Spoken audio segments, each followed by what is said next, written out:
L'objectif de cette vidéo, c'est de corriger donc la partie B, Bac ES spécialité maths 2018 pour Nishiri. Donc exercice sur les graphes ici, probabiliste. Donc quelques questions, un texte qu'on va décortiquer, puis après, vraiment les classiques, on finit, vous voyez, par un état stable. Donc ça me permettra de vous rappeler, c'est encore, c'est tombé d'ailleurs dans le sujet, je crois, d'Amérique du Nord ou du Liban cette année. Donc vraiment du grand classique, matrice de transition et tout ça. Donc on est parti, on va lire le texte. Première question simple, préciser l'état probabiliste initial P0. Alors, afin de réduire son empreinte énergétique, Louis décide d'utiliser donc soit les transports en commun, soit le covoiturage. Donc au niveau des lettres, ici, C, ça sera le covoiturage, et T, transport en commun, jusque-là c'est clair. Donc pour les deux suites qu'on va utiliser, CN, ça sera la probabilité qu'il utilise le covoiturage. Donc N jours après le 1er janvier 2018. Donc ça veut dire que pour n égale 0, c'est le 1er janvier. Pour n égale 1, c'est le 2 janvier. Pour n égale 2, c'est le 3 janvier, etc. D'accord? Donc faites très attention, je répète. Pour n égale 0, ça sera le 1er janvier. Pour n égale 1, ça sera donc le 2 janvier. Donc il y a un petit décalage, vous voyez, on fera attention. Alors, Tn, c'est donc les transports en commun n jours après le 1er janvier. Donc c'est pareil, pour n égale 0, on est au 1er janvier. Pour n égale 1, on est au 2. La matrice ligne, donc CNTN, c'est l'état probabiliste. Et le 1er janvier, Louis décide d'utiliser le covoiturage. Ça, c'est la phrase importante pour la première question. Le 1er janvier, la probabilité qu'il prenne le covoiturage est de 1. Donc, on ne traîne pas. Première question, quel est l'état de départ? Donc, au départ, donc c'est, il utilise le covoiturage. Donc, le 1er janvier 2018, donc, pour n égale 0, il utilise le covoiturage. Voilà. Donc, forcément, la probabilité qu'il l'utilise, c'est de 1. Et la probabilité qu'il utilise les transports en commun, c'est de 0. Parce que là, c'est le seul état dont on est sûr. C'est du covoiturage. Pardon, j'ai mis un 1, mais c'est un 0. D'accord? Donc, la première matrice, P0 matrice ligne, ça sera une matrice 1, 0. Donc ça, c'est fait. On a repéré la bonne phrase. Maintenant, deuxième question qui va nous parler donc des deux phrases du début les plus importantes. C'est traduire les données par un graphe probabiliste, avec deux sommets C et T. Alors, notre graphe probabiliste. Alors, donc les sommets d'abord C et T. Donc je vais commencer à le dessiner. Bon, je crois que la plupart des élèves, quand même, vous arrivez à faire ça. Pour ceux qui ont un petit peu de soucis, donc c'est quand même l'objet de ces vidéos. Donc les deux phrases importantes, je les ai sorties du texte, elles sont là. C'est celles qui permettent justement de bien passer d'un état à un autre ou de rester dans un même état. Donc ici on vous dit quoi? Si il a utilisé les transports en commun, donc transport en commun c'est T. Donc si on part de T, eh bien la fois d'après, on sera dans du covoiturage à 53%. Donc ça, cette information, c'est donc ce qui vous permet de remplir la flèche qui va de T vers C. C'est important de bien ne pas aller trop vite, d'accord? Donc on est, vous avez bien compris, sur du transport en commun, donc c'est la lettre T, et on va dans du covoiturage, d'accord? Donc ici, je vais insister, là c'est T, et on arrive sur du C, d'accord? Donc sur une flèche de T à C. Pour la deuxième phrase, qu'est-ce qu'on nous dit? Si a utilisé le covoiturage, donc si on est sur C, on sera en transport en commun. Donc ici, on nous parle donc d'un déplacement covoiturage vers l'état transport. Et ça, c'est donc du 0,78. Donc c'est la flèche dans l'autre sens. Voilà, ça c'est les deux phrases. Alors comment compléter le graphe? Parce que tout n'est pas dit. Donc vous devez bien comprendre que si 53% partent de T, les autres, eh bien, on est dans un état fermé, eh bien, il vous reste 47% qui vont rester, qui ne vont pas changer. D'accord? De même pour C, si 78% s'en vont, vous avez donc 22% qui restent, c'est-à-dire une flèche avec un 0,22. Donc voilà, c'est ça qu'on appelle le graphe probabiliste. Alors maintenant, j'ai effacé tout le texte, tout est devant nous, le petit schéma et l'état de départ. Maintenant, la matrice de transition de ce graphe. Alors une matrice de transition, ici, on a deux états.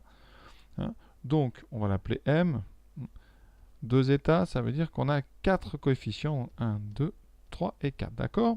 Je rappelle comment on fait une matrice de transition. Donc ici, on a, pour que tout le monde ait la même d'ailleurs, on dit qu'on met les sommets dans l'ordre alphabétique. Ordre alphabétique, donc ici, première colonne, ça sera C, T, C et T. L'ordre alphabétique, c'est C est premier et devant T dans l'ordre alphabétique, évidemment.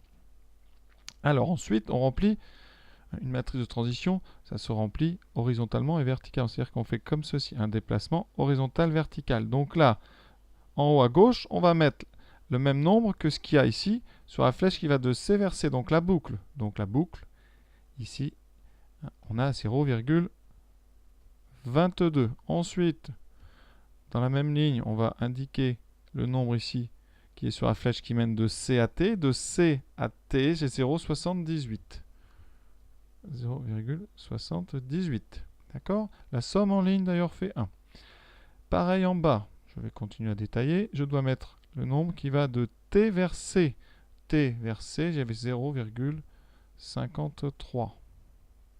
Ensuite, dernier coefficient, celui qui va de T vers T, c'est la boucle, 0,47. Donc ma matrice, je la note ici au propre. Donc 0,22, 0,78, 0,53, 0,47. Voilà. Alors, calculer l'état probabiliste P2 et interpréter ce résultat dans le cadre de l'exercice. Donc, d'abord, le calcul, il faut savoir, là, c'est vraiment pas très compliqué, mais vous devez savoir ici que P2, on part de P0 et on va multiplier par M au carré. D'accord? Si vous voulez P3, il faut les M au cube. Voilà.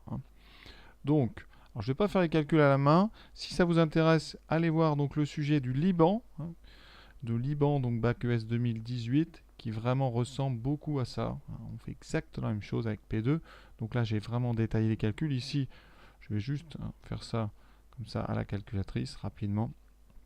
Donc là, vous écrivez sur votre copie 1, 0, multiplié par la matrice, donc 0,22, 0,78, 0,53, 0,47 au carré. On prend la calculatrice. Donc pour ceux qui ont une Casio, on va dans le menu 1. On va dans matrice, voilà. Ici, matrice A, on va rentrer P0. Donc, on veut une matrice, une ligne, 2 colonnes. J'indique donc que c'était 1, 0. Voilà, on revient en arrière. On entre la matrice M.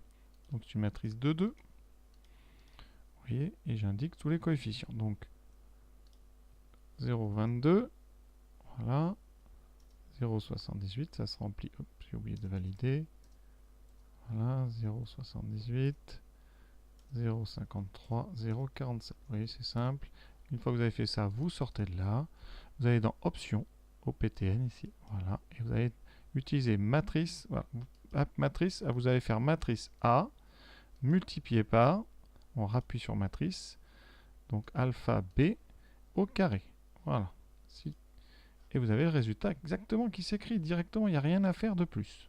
D'accord. Donc, j'écris 0,4618 et ensuite je vais dessus pour voir si c'est les résultats exacts. 0,5382. Voilà, c'est terminé. Et ensuite je vais vous montrer rapidement avec une Texas. Alors, je prends exprès un modèle qui n'est pas forcément le dernier.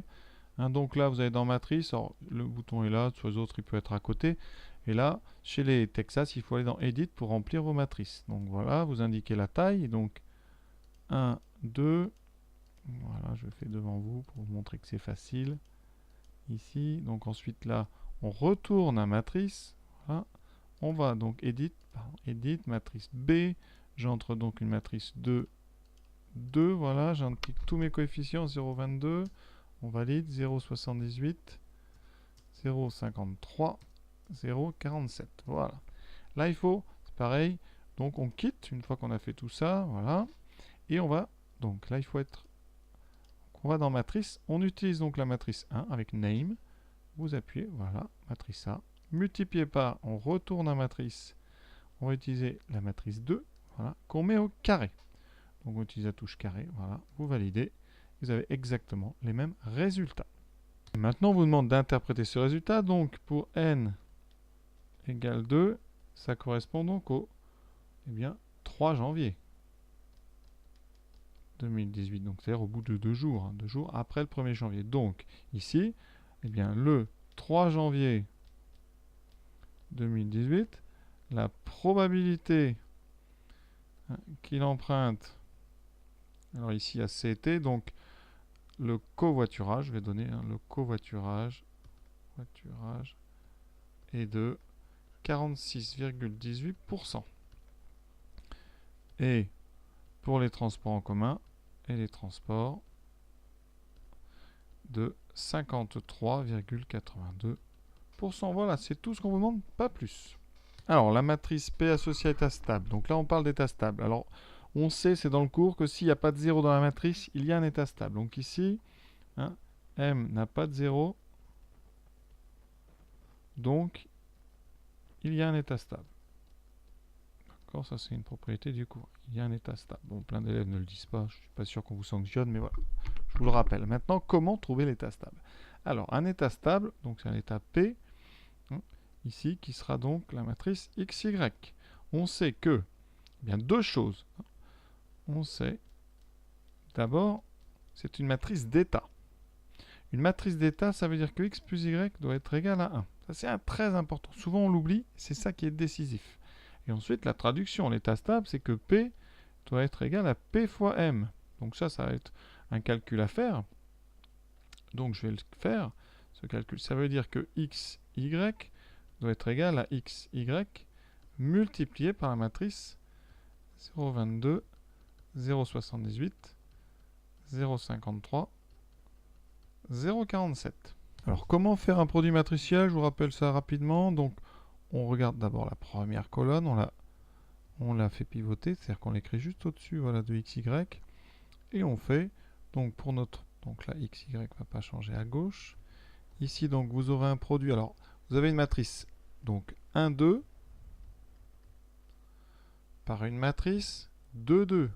Donc quand on fait ce produit, vous voyez, il faut déjà, on peut le faire parce qu'on a un 2 et un 2 ici, on peut regrouper. Il vous restera une matrice 1, 2, donc une matrice ligne. Le premier nombre, ça sera donc 0,22 fois x, plus 0,53 fois y. On a fait la première colonne. Maintenant, on raye ça, on fait basculer la deuxième colonne, donc 0,78, et on écrit 0,47. Et on a quasiment fini, là on fait 0,78 x plus 0,47 y. On traduit ça sous forme donc d'un système. On égalise donc bien la première coordonnée, le x, avec ceci. D'accord? Ces deux choses-là sont égales. Si les matrices sont égales, donc on obtient x égale 0,22x plus 0,53y. Et pareil, on va égaliser y et l'autre côté. Et l'autre coefficient, donc ça fera y égale 0,78x plus 0,47y. Alors, remarque importante, hein, ces deux lignes ici en fait sont équivalentes. Pourquoi? Si on met le x par exemple, alors on va mettre tout, le x, on met tout à gauche. Alors ça fera x moins 0,22, vous aurez donc 1 moins 0,22, ça fait 0,78x moins 0,53y égale 0. Là il y a une petite erreur de frappe, voilà. Et en dessous, qu'est-ce qui va se passer? Je mets tout à droite, regardez bien, ça va faire 0,78x, et là vous aurez moins 0,53y. C'est la même ligne, d'accord? Voilà pourquoi vous allez avoir besoin de x plus y égale 1. Donc maintenant, eh bien, on résout, eh bien, x plus y égale 1 et une des deux lignes, puisque ce sont finalement des équations équivalentes. À chaque fois, ça va être le cas. Donc vous aurez du système, vous ne pouvez retenir qu'une seule des deux. C'est les deux mêmes. Et on résout. Alors là, on résout toujours pareil par une petite substitution parce que x vaut 1 moins y. Donc dans la deuxième ligne, à la place de x, on va écrire 1 moins y. D'accord? On développe. Vous avez devant vous une équation du premier degré en y. Ça me donne, alors je vais résoudre, on va garder la forme système. Donc, dy, j'en ai moins 0,78, moins 0,53. Alors ça fait combien ça? Je vais calculer ça à côté. 53, 78, 11. Ça fait 1,31. Donc j'ai moins 1,31y qui va être égal à quoi? Eh bien, de ce 0,78 à moins 0,78. Ça ne va pas tomber juste. Donc, eh bien, ça me donne y qui vaudra donc moins 0,78 divisé par moins 1,31. Je vais commencer à simplifier tout ça. Alors les moins évidemment se simplifient. Il me restera donc 78 divisé par 131. Alors 131, c'est pas divisible par 3 ni par 2, donc on s'arrête là. Et donc x, c'est donc 1 moins ça. Alors 1 moins ça, je mets sur, ça fait 131 sur 131 moins 78 sur 131. On fait donc 131 moins 78, ce qui doit faire combien donc 53. Ça fait 53 sur 131. Donc l'état stable P, c'est donc 53 sur 131 et 78 sur 131. On vous demande une valeur approchée de x et y, donc à 0,01 près. Donc voilà, j'ai fait le calcul. Donc pour x, ça fera 0,40 ici parce que ça finit par 45, donc c'est plus près de 40. Et ici 0,5954, donc c'est 595 un peu plus, donc c'est 0,60. Donc on est à 0,4 et 0,6. Donc eh bien on écrit ça sur la feuille, c'est important. Donc x est à peu près égal à 0,4. On peut même mettre 0,40. Y à peu près égal à 0,60. À 10 moins 2 près. Voilà.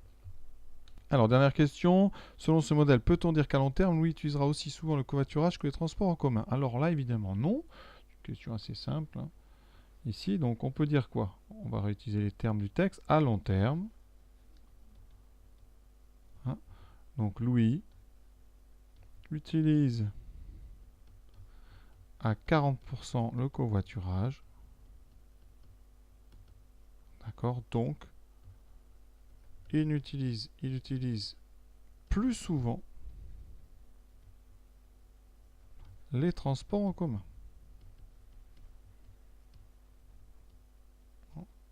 D'accord? Donc, on ne peut pas eh bien, dire qu'il utilisera aussi souvent le covoiturage. Il utilise vraiment plus les transports en commun. Donc, ici, entre parenthèses, c'est 60%. D'accord? Donc voilà, sujet terminé du grand classique. Très bien pour réviser. Voilà, j'espère que vous avez bien compris. À très bientôt.